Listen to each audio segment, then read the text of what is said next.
Good morning and welcome to the Beghaus, and more specifically, this is the village of Weeting, and just over there is the lovely church of St Mary, which is Grade 2 star listed and dates back to the medieval period, although there are a few elements there that they think are about 12th century. I'm just taking a little detour off the road to come and see Weeting Castle to start with. Now, Weeting Castle is actually a fortified manor house that dates back to the 12th century, but it's known that the site was occupied in the 10th or 11th century. There are some substantial ruins for you to see, and all of this is in the care of English Heritage, and there's plenty of ruins for you to explore. But just note that in the northwest corner there is also a post-medieval ice house to see.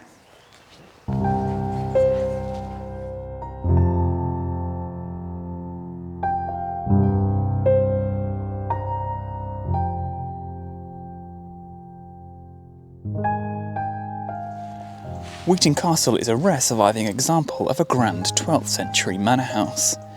It was constructed by Hugh de Place in about 1180 and was the home of the de Place family until the late 14th century, when the property passed by marriage to the Howards, Earls of Norfolk, and was subsequently abandoned. Hugh de Place was the tenant of William de Warren, the Earl of Surrey. The Warrens' Norfolk stronghold at Castle Acre had a similar building to Weeting Castle in the Outer Bailey, and it's thought that Hugh de Place copied the design of this building for his own residence. Despite its name, Weeting Castle was never fortified. The rectangular moat that surrounds the building was added in the mid-13th century.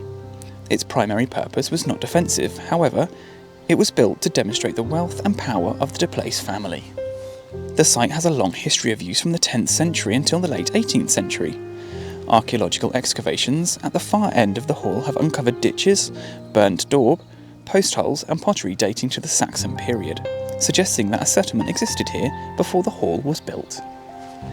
After the hall went out of use, it was incorporated as an ornamental feature within the grounds of the now demolished Weeting Hall. An ice house, still visible on the northwest corner, was built at this time to store ice collected from the moat.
So we're following a footpath at the moment just to the east of Weeting, and Weeting itself sits within an area called the Beghaus, which is completely unique in Britain.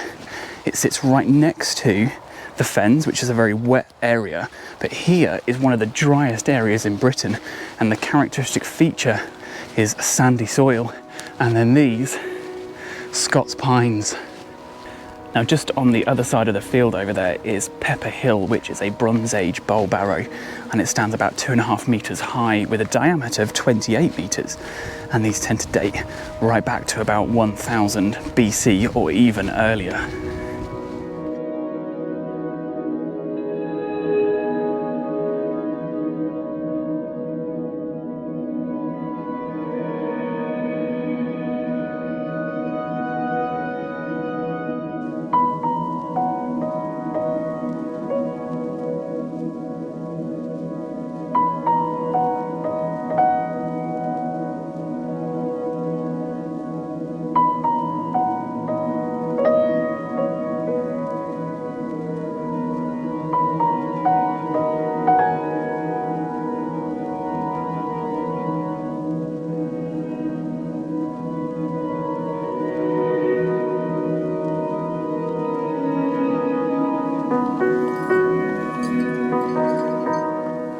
So I've taken a small detour just off the road to the recreation field here in Weeting, and the reason why is because there was actually the site of a church.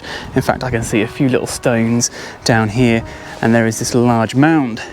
This was the site of All Saints Church, and they know it was ruined before the sort of late 1700s, and the last walls were demolished in 1979. It's quite sad that there isn't anything left here anymore, just this obvious mound, but there's a line of gravestones just on the far side of the field, and there have been human bones and stuff found, I think, in the local gardens and stuff, which all been reburied over at the main church now.